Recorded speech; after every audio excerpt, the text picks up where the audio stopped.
Bien, doctor, muy buenos días. La reunión de hoy vamos a tratar sobre pruebas de laboratorio, fundamentalmente enzimas cardíacas.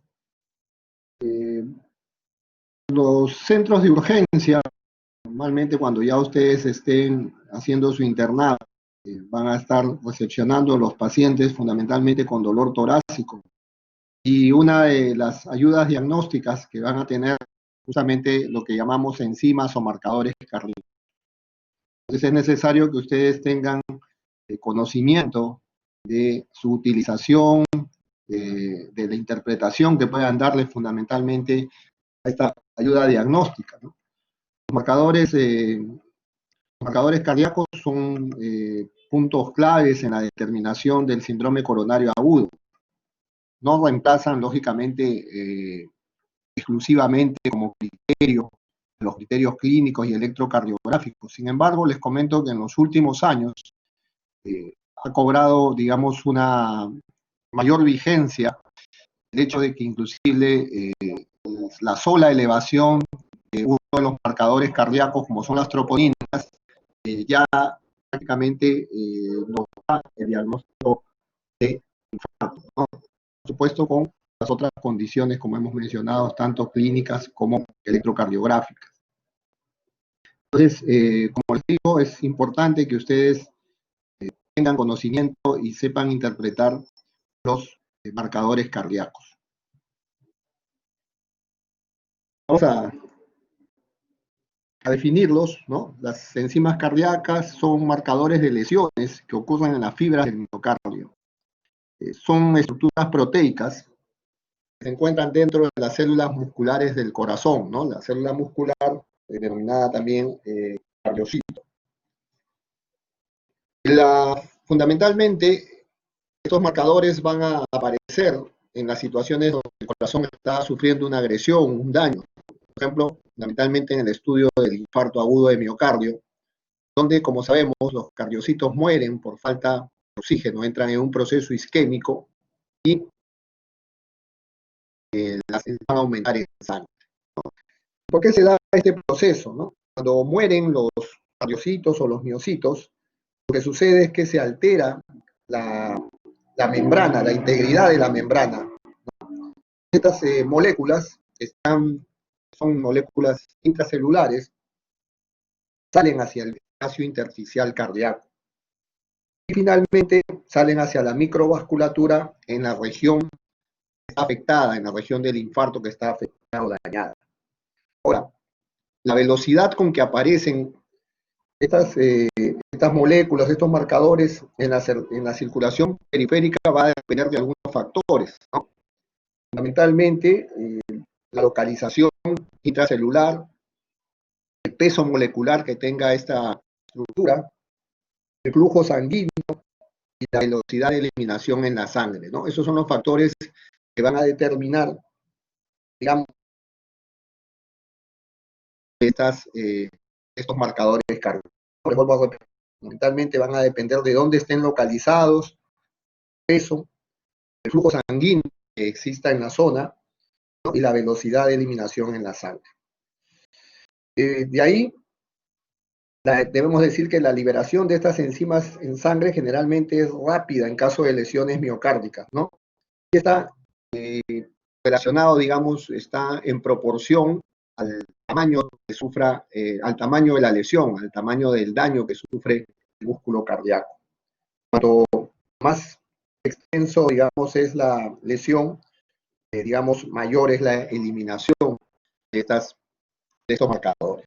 Entonces, un poco ubicarnos en el contexto de cómo se comportan estas enzimas cardíacas nos va a permitir comprenderlas ahora cuando comencemos a estudiarlas una por una.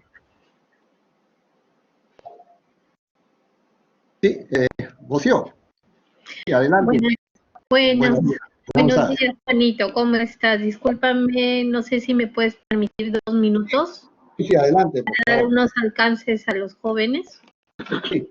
Bueno, buenos días. Soy la doctora Carrasco, la coordinadora de acá del curso de Medicina Interna de la sede Almenara. quería darle algunas apreciaciones de la evaluación que vamos a tener el día de mañana, ¿ya? La evaluación va a ser vía oral, virtual. Todos tienen que tener su cámara encendida. Van a hacer 4 preguntas que va a hacer el docente de práctica, ¿ya? Los 4 no van a ingresar al mismo tiempo, van a estar por horario, ¿ya? Significa que van a estar programados en la plataforma por el docente y la evaluación va a ser oral, 4 preguntas. Uno de los alumnos van a entrar de determinada hora a determinada hora, por lo menos son 10 minutos, ¿ya? Para las 4 preguntas y así sucesivamente. Todo esto va a estar quedado en la plataforma. Las 4 preguntas que se van a tomar van a entrar en la nota de práctica, en lo que se denomina, la nota de práctica estaba dado por el concepto, que iba hasta 10, los talleres que van hasta 4, y la asistencia, juntamente con una nota conceptual que iba hasta 6. Ustedes obteniendo la nota de 20 en forma semanal, ¿no? Que es la tercera parte de su nota que van a tener. Entonces, ahora con esta práctica oral que va a ser semanal, virtual, esta nota va a estar incluida en la nota de los talleres, que son los 4 puntos. Por eso van a ser 4 preguntas, ¿ya? Para que la nota no sea tan semanal, de los docentes no sea tan subjetiva, sino sea objetiva. Entonces, por eso tiene que prender su cámara, porque esta sesión va a ser grabada, ¿ya? Las 4 preguntas, su respuesta. Es como si estuvieran ustedes dando una práctica oral. El docente que les va a tomar, se los voy a indicar, se los voy a colocar en la programación, y no va a ser el docente que les está haciendo la práctica semanal. El docente de medicina interna va a tomar a un grupo de un docente de cardiología, y así sucesivamente. Como somos 6 grupos, cada uno tiene una pareja de docentes. Las 4 preguntas, que pueden ser al azar, van a estar relacionadas a todas las actividades que hemos tenido. No sé si tienen alguna pregunta el día de mañana, entonces estén atentos a su plataforma, a los nombres de ustedes y a la hora que tienen que ingresar para dar la evaluación oral por cada docente. ¿Alguna pregunta?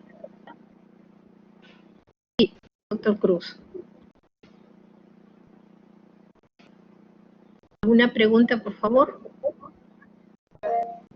Sí. A ver, Claudia. ¿El examen va a ser de las clases de reumato o de las clases que hemos hecho de cardio? No, estamos ya en el capítulo de cardio. Todas son de las actividades que hemos tenido de cardio de toda la primera semana. Ya. Van a ingresar los temas de práctica, los temas de cursillo, seminario, mesa redonda. Pero son solamente 4 preguntas. Nada más. Puede ingresar cualquiera de esos temas.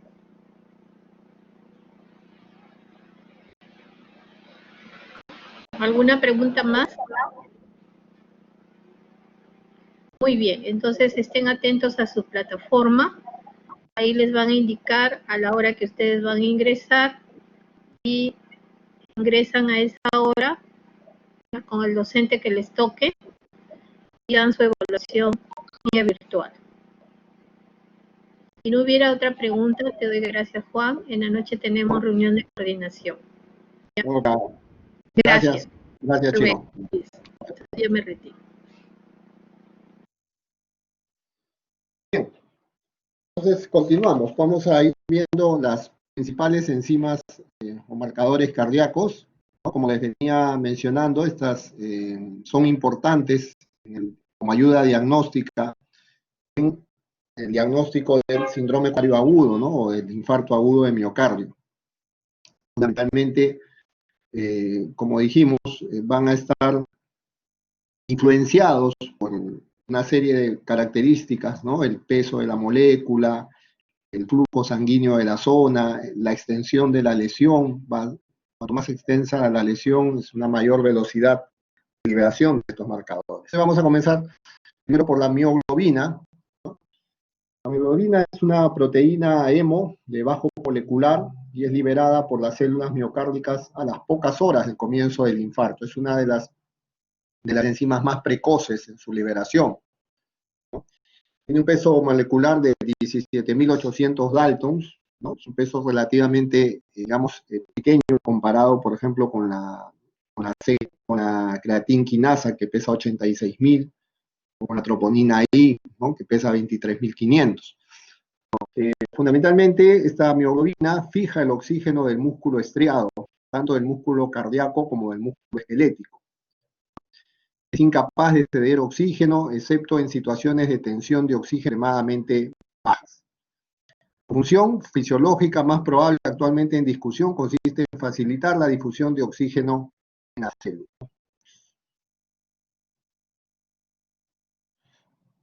Aunque la mioglobina es es un indicador diagnóstico de infarto, está considerado, digamos, dentro de los marcadores cardíacos. No es un marcador específico porque puede también aparecer cuando suceden otro tipo de daños, el músculo esquelético, incluso durante el ejercicio extremo. Pueden aparecer cantidades, digamos, cantidades elevadas de mioglobina en la circulación. Entonces, tenemos, como le digo, que tener precaución cuando interpretemos una elevación de mioglobina, ¿no? Porque no es un marcador específico de daño cardíaco. Como hemos visto, está tanto en el músculo cardíaco como en el músculo esquelético. En una necrosis del músculo esquelético y cardíaco se produce un aumento de la concentración sérica, no presentando especificidad miocárdica. Su principal ventaja es la rapidez con la que aparece. Hemos dicho que aparece generalmente dentro de las 2 a 3 primeras horas de la sintomatología de dolor torácico en el paciente, ¿no? Y su rapidez en la elevación, como hemos dicho, es debido a su peso molecular, siendo actualmente la prueba diagnóstica más precoz para la detección del infarto. Aparece, como hemos mencionado, muy precozmente, después aparece entre las 2 a 3 horas, ¿no? Alcanza su máxima concentración entre las 6 a 12 horas después del inicio de los síntomas, pero también es una de las primeras en desaparecer, ya que vuelve a la normalidad entre aproximadamente a las 24 horas del inicio de los síntomas. Se elimina con rapidez por la orina, siendo captada en análisis clínico con medidas de bioquímica. Facilita también la detección de una recidivia de infarto, que nosotros llamamos el reinfarto, ¿no? Por su precocidad en aparecer. Los niveles descienden rápidamente. Por tanto, es útil para la monitorización de la evolución de la lesión miocárdica, pero, vuelvo a repetirles, no tiene mucha necesidad. Entonces, tenemos que saberla interpretar dentro del contexto clínico. Entonces, es una enzima que es de mucha utilidad por la precocidad con la que se eleva, con la que aparece. Nos puede dar la información de que algo está pasando, pero también tenemos que tener en cuenta que no es solamente exclusiva del músculo cardíaco, sino también del músculo esquelético. Entonces, lesiones, digamos, de otro tipo pueden influenciar en su elevación. Sin embargo, por su precocidad, por su rapidez en aparecer, nos da información importante dentro del contexto clínico de un síndrome coronario agudo. También nos puede dar información sobre una extensión de la necrosis miocárdica. Si sus cifras no vuelven a la normalidad en el tiempo estimado normal, se está hablando de que se trata de una necrosis miocárdica extensa, porque como hemos dicho, esta enzima aparece precozmente, pero también es de las primeras volver a sus valores normales. Si tenemos una mioglobina que se prolonga en el tiempo, quiere decir que el daño o la extensión del infarto es amplia, ¿no? La sensibilidad de la mioglobina es del 100% desde la tercera hora tras el inicio de los síntomas de la necrosis miocárdica, por tanto presentaría un valor predictivo activo importantísimo en el caso de no existir un llama. O sea, si no tenemos un alza de mioglobina, digamos, en un paciente con dolor torácico de forma precoz, nos aleja un poquito desde el punto de vista de marcador cardíaco, nos alejaría un poco del diagnóstico de síndrome coronario agudo. Como les digo, los marcadores son diagnósticos. Otras situaciones en las que se puede producir un aumento de mioglobina, como hemos dicho, son en la cirugía, en la insuficiencia renal, lesiones del músculo esquelético, distrofias musculares, cardiohemolisis, ¿no? Y volvemos a repetir esto, ¿no? La mioglobina no es un indicador específico de daño miocárdico y su valor específico es debido a su aparición precoz en la sangre, ¿no? Los valores reales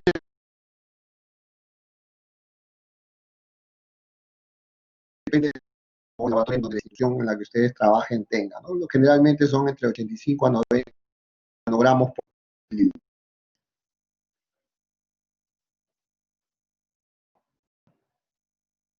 Vamos a hablar de las troponinas.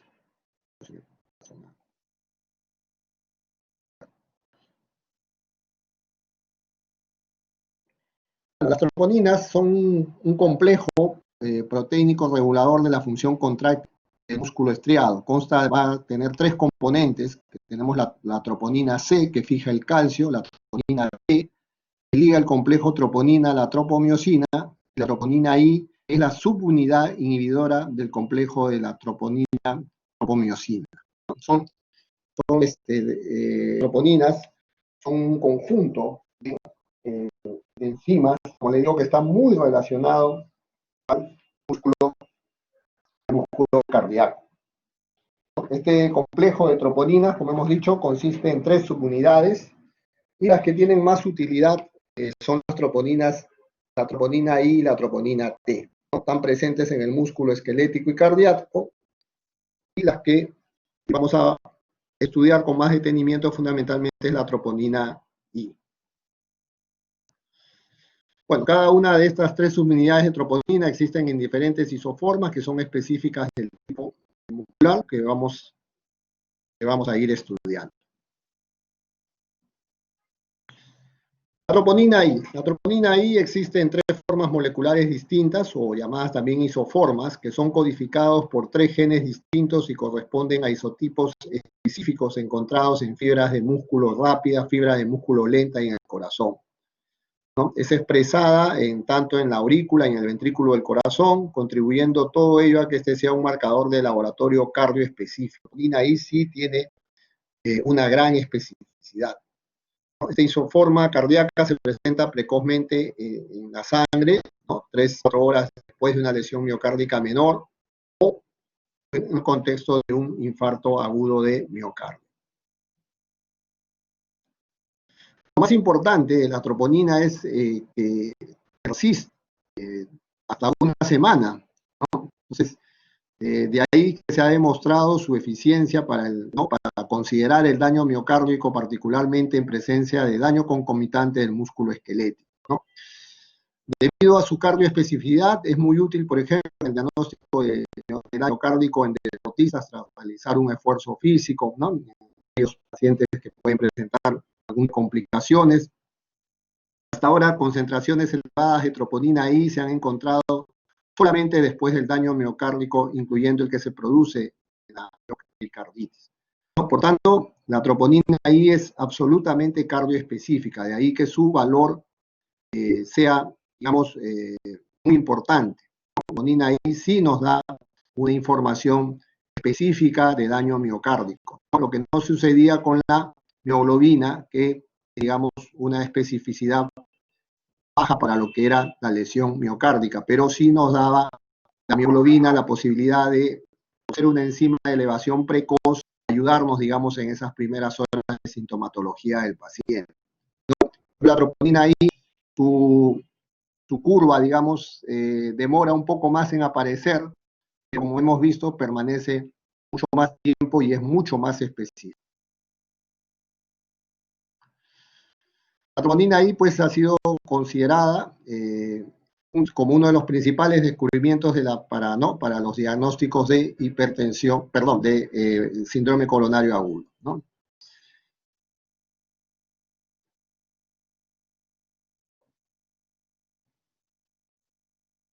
Después de la necrosis miocárdica, como hemos dicho, esta forma de la troponina I permite también evaluar la necrosis miocárdica. Yendo a la troponina T, que habíamos dicho que era el otro componente muy útil junto a la troponina I, esta inclusive persiste, la troponina T persiste en sangre más tiempo que la troponina I, de 10 a 14 días, pero es un poco menos precoz en su aparición en la circulación debido a que tiene un mayor peso molecular, ¿no? La troponina I pesa 23.500, mientras la troponina T tiene un peso de 33.000. Entonces, eso hace que, digamos, la troponina I sea más precoz en aparecer la troponina T. Las troponinas también pueden aparecer alteradas fundamentalmente en otras entidades clínicas, como por ejemplo el accidente cerebrovascular. Los pacientes con stroke no es poco frecuente que presenten alteraciones en las vidas, ¿no? Entonces, es muy importante este complejo de las troponinas, como les digo, que tiene la ventaja de ser fundamentalmente muy específica para la lesión miocárdica.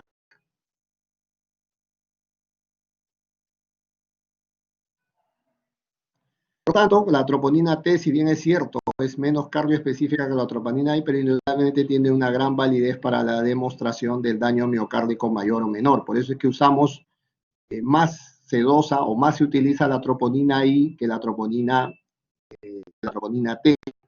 Pero igual, cuando las troponinas T y I son positivas, marcan un pronóstico desfavorable para el paciente hacia un daño miocárdico mayor, por cuanto no son indicadores de necrosis miocárdica. Entonces, no solamente nos pueden dar, digamos, un valor, digamos, diagnóstico, sino también pueden tener un valor pronóstico. Eso es también algo que es muy importante que ustedes tengan en cuenta, ¿no? Por la utilidad de estas enzimas.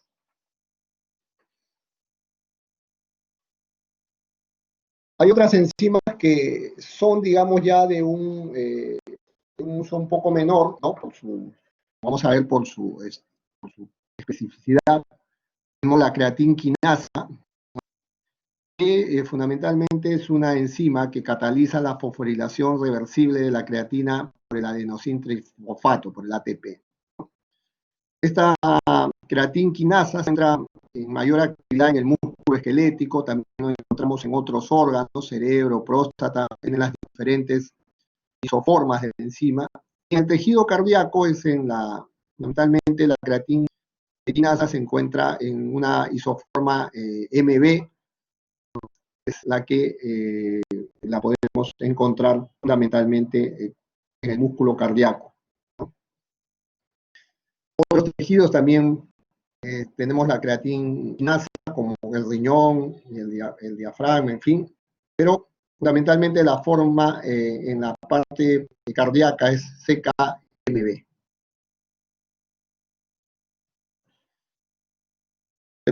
El papel fisiológico de la creatinquinasa es fundamentalmente que es un componente fosforilado del músculo, ¿no? Que está aproximadamente 1 o 8 veces en exceso sobre el ATP. Cuando el músculo se contrae, el ATP se consume y la creatinquinasa cataliza del ADP para formar ATP usando fosfocreatina como reservorio de fosforilación.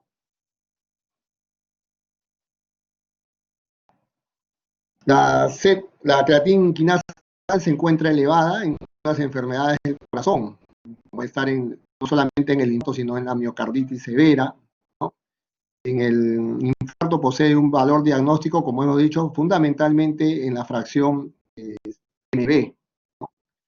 También esa se acentúa en los casos de shock cardiogénico o en los casos después de una cardioversión. Puede aumentar la fracción muscular, porque lógicamente al haber cardioversión puede haber destrucción de la parte muscular. La creatinquinasa es una enzima que, si bien es cierto, tiene cierto grado de sensibilidad en los infartos de miocardio, en los síndromes coronarios. Sin embargo, no se olviden que se puede obtener falsos positivos, ¿no? Como hemos dicho, por los casos fundamentalmente de miopatías, ¿no? Traumatismos del músculo esquelético. En el caso de embolia pulmonar, pueden ustedes tener valores de creatinquinasa elevados, ¿no? Por eso es que, como les digo, es una enzima muy específica del tema cardíaco. En cuanto a su comportamiento, la creatinquinasa empieza a elevarse a las 3 o 6 horas después del inicio de los síntomas, alcanza un valor máximo entre las 18 a 30 horas después y regresa a la normalidad hacia el tercer o cuarto día.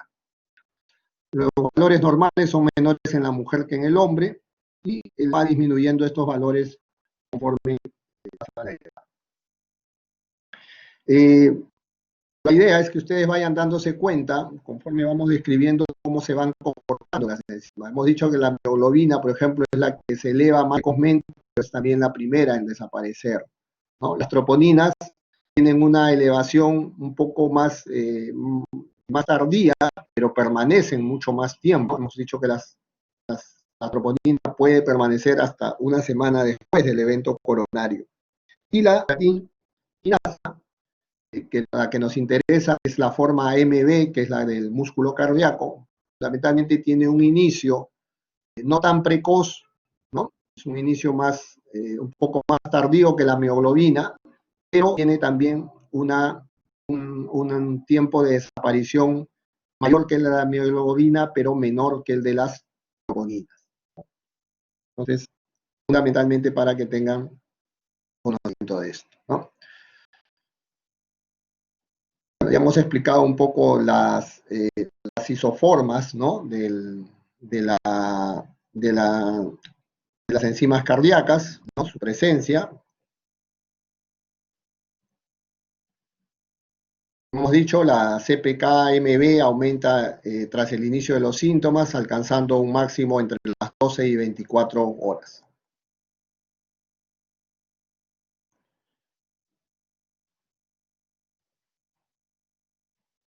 Fue la CPK-MB durante muchos años el marcador de elección, ¿no? Pero, como les digo, con el estudio, con el advenimiento de las troponinas, ya prácticamente su utilidad ha pasado a una segunda línea. Sin embargo, dentro del set, dentro del panel cardíaco, sigue incluida, ¿no? Nosotros siempre pedimos en los sets cardíacos, cuando ustedes pidan un set cardíaco de enzimas, les van a dosar mioglobina, CKMB y troponinas.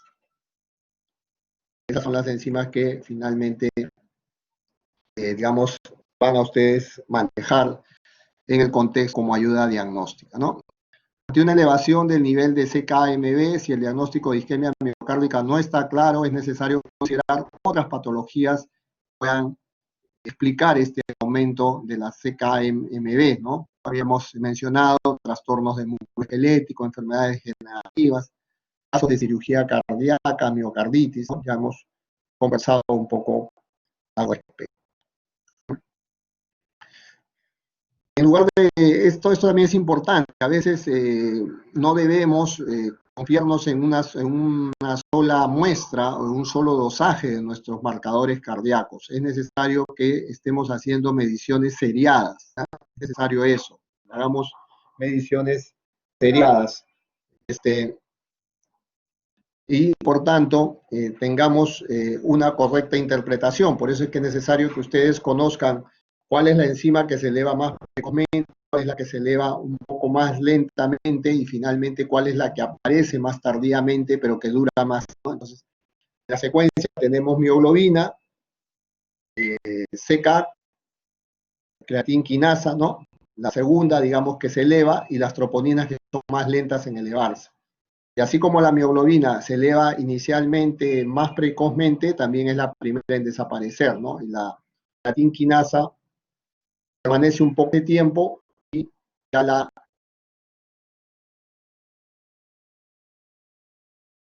troponinas son las que por hasta una semana.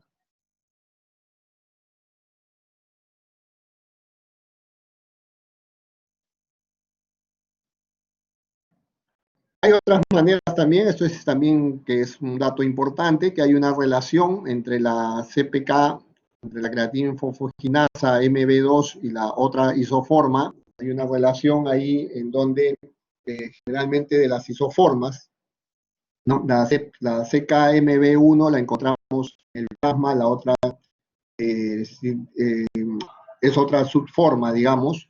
Y a veces, si hay la posibilidad, aunque muy pocos, ya se utiliza esta relación mayor de 1.5, nos indicaría que hay un infarto agudo de miocardio. Pero como les digo, esto era fundamentalmente cuando, digamos, las creatinquinasas tenían un protagonismo mayor, ¿no? Las troponinas. Sin embargo, la creatinquinasa sigue siendo, como les digo, parte del panel cardíaco, o sea, siempre la van a encontrar. Bueno, tenemos también las lactato deshidrogenasa, ¿no? Esta es también mucho más, digamos, está considerada una enzima cardíaca, pero ya hoy también su utilidad en síndrome coronario agudo ya no es tan preponderante, ¿no? Es una enzima localizada exclusivamente en el citoplasma de la célula, ¿no? Tiene un peso molecular de 140.000 daltons, ¿no? Es la más pesada. Habíamos visto pues, que la mioglobina pesa 17.000, las troponinas están en un promedio entre 23.000 y 33.000, y esta tiene un peso molecular bastante alto, ¿no? Ahí que el motivo de su aparición sea bastante tardía en sangre tras un daño miocárdico, porque le habíamos dicho que la velocidad de aparición de estos marcadores está en relación al peso molecular, al flujo sanguíneo, a la extensión del daño que se pueda haber originado en el músculo, ¿no? Todos esos son los, digamos, componentes. La HDL está presente en casi todas las células del organismo, ¿no? Principalmente en el hígado, en el miocardio, en el músculo esquelético, ¿no? Y estos tejidos muestran diferentes composiciones isoenzimáticas. Bueno, como hemos dicho, tras una lesión miocárdica, la actividad de la LDH va a aumentar con menos velocidad que la actividad de la CPK total o de la creatinquinasa en su isoforma MB, ¿no? Por las mismas características, hemos dicho, del peso molecular de esto, ¿no? Esta comienza a elevarse 12 a 16 horas desde el inicio de los síntomas, ¿no? Mucho más tardíamente, por decirle la mioglobina, que se eleva 2 a 3 horas después, pero permanece también en tiempo elevado durante 10 a 12 días. Hay también otras enzimas, como la aspartato aminotransferasa, AST, o la glutámico oxalacetato transaminasa, ¿no? También tenían cierta importancia en el síndrome coronario. Como les digo, es necesario siempre que las conozcan, ¿no?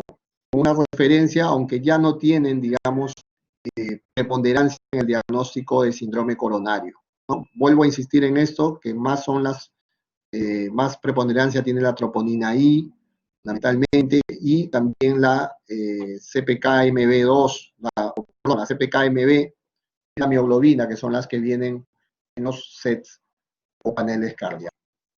Pero es necesario que ustedes conozcan que estas enzimas, ¿no? La LDH y la AST y la GOT también en algún momento tuvieron importancia como marcadores de lesión de miocardio. El infarto, no solamente ustedes van a encontrar, digamos, el tema de las enzimas cardíacas, ¿no? Fundamentalmente también van a usar un hemograma, ¿no? Y van a encontrar muchas veces en el síndrome coronario que hay una leucocitosis, ¿no? Generalmente con valores que pueden llegar entre 12.000 y 15.000, ¿no? Y entonces van a encontrar algunas algunas situaciones de alteraciones en el hemograma.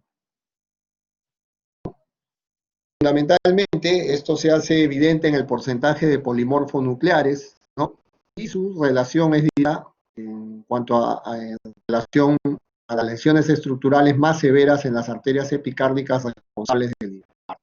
También van a encontrar una velocidad de sedimentación que puede irse incrementando, ¿no? A medida que va evolucionando el infarto, ¿no? Se tiene a veces velocidades de sedimentación entre el cuarto o quinto día.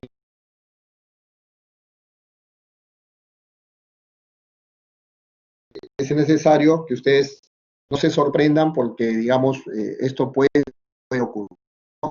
Fundamentalmente se debe a la presencia de fibrinógeno, alfa-globulina plasmática, estas alteraciones en la velocidad de sedimentación globular. También vamos a hablar un poco de la proteína C reactiva, ¿no? Estos son prácticamente, digamos, marcadores que están siendo, digamos, no digo que son de reciente aparición, ya tienen varios años, pero es de los últimos que se han ido integrando, digamos, el estudio del síndrome coronario agudo, ¿no? La proteína C reactiva no se encuentra normalmente alterada en el plasma, pero cuando se activa, ¿no? Al encontrarse activa el sistema del complemento va y modula la función fagocítica de células inflamatorias, refleja inflamación relacionada al proceso ateroesclerótico e identifica a los pacientes con un riesgo elevado de cardiopatía isquémica.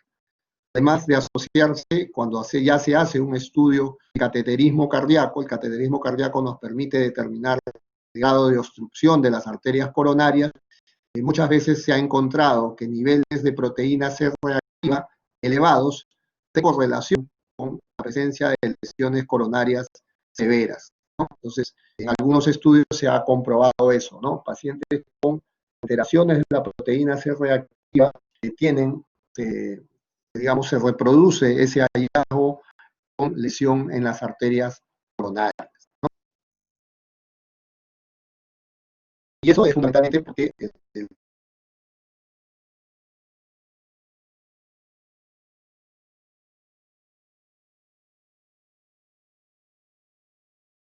escleróticos son fenómenos inflamatorios, tienen un alto componente inflamatorio. Cuando ustedes revisan su fisiopatología de la ateroesclerosis van a encontrar que hay una gran diversidad.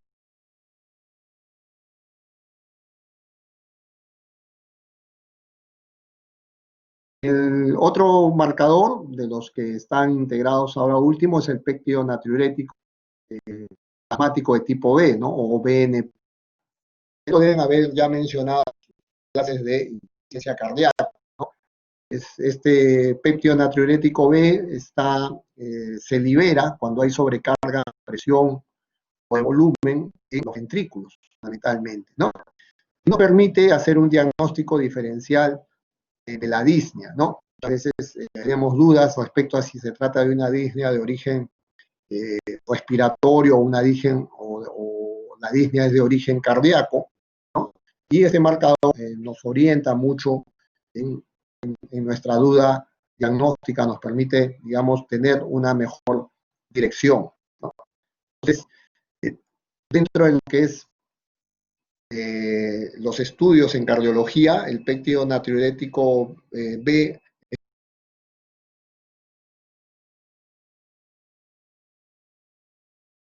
digamos, hacer el diagnóstico diferencial de la, ¿no? También hemos visto que en el edema de pulmón, ¿no? La concentración de PNP puede permanecer normal en el momento del ingreso, pero luego también puede ir, digamos, variando. Hay varias situaciones clínicas que pueden afectar a la concentración de BNP, incluidas la insuficiencia renal y la septicemia, ¿no? En esos casos también podemos tener cifras de BNP altas sin que necesariamente tengamos alguna patología vascular. Bueno, como les dije entonces, haciendo una recapitulación, hoy es muy importante que ustedes tengan conocimiento de los marcadores cardíacos. ¿no? Fundamentalmente mioglobina, creatina quinasa y las troponinas, ¿no? Que son las que vamos, digamos, a utilizar con más frecuencia. Tienen que tener en cuenta el comportamiento de las mismas, es decir, quién aparece primero y quién aparece más tardíamente, quién desaparece primero, quién desaparece más tardíamente. Y hemos visto que eso está en relación al peso molecular de la enzima, está en relación al área de extensión, ¿no? Al flujo sanguíneo. Hay varios componentes que nos permiten, digamos, determinar la velocidad de aparición de estas enzimas. Hay otras que ya no son tan usadas, hemos visto la DHL, ¿no? La AST, la PGO. En algún momento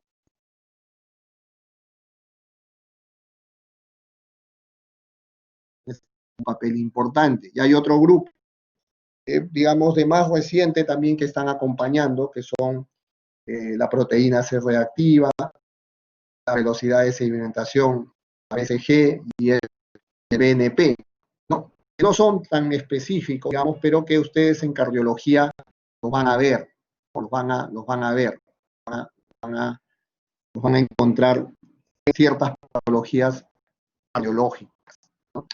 Entonces, un poco ese era el panorama que quería mostrarles hoy de los marcadores cardíacos. No se olviden que cuando se trata de un síndrome coronario agudo, no se contenten con una sola toma, ¿no? Ustedes tienen que buscar lo que se llama la curva enzimática, el comportamiento de cómo se movilizan las enzimas cardíacas, ¿no? Entonces, eso es lo que va a marcar realmente la ayuda diagnóstica que les puede dar los marcadores cardíacos, ¿no? O sea, no basta con tomar una sola muestra, tienen que tomar seriado, generalmente se les recomienda cada 4 horas. Ustedes, si realmente están ante un evento coronario, van a ver cómo las enzimas van incrementando su valor, ¿ya?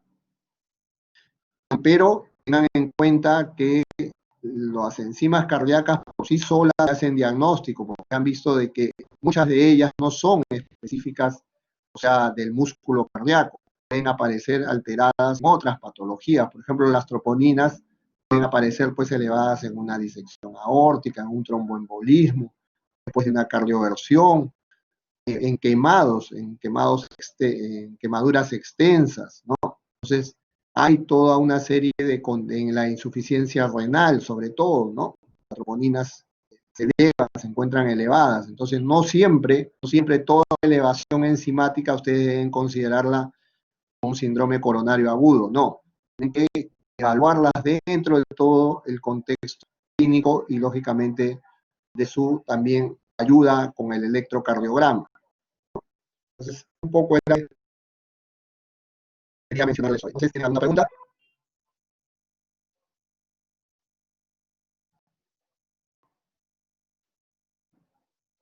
¿Sí? ¿Todo claro?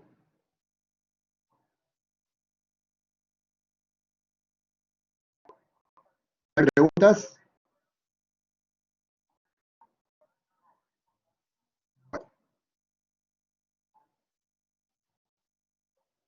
Espero que no hayan quedado dudas. Hemos tratado de ser lo más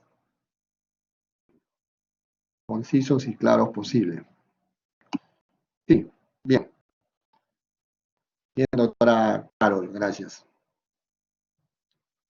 Entonces, si no hay preguntas, entonces desearles suerte y bueno, creo que mañana tienen su primera evaluación práctica, así que mucha suerte y seguir estudiando. Gracias.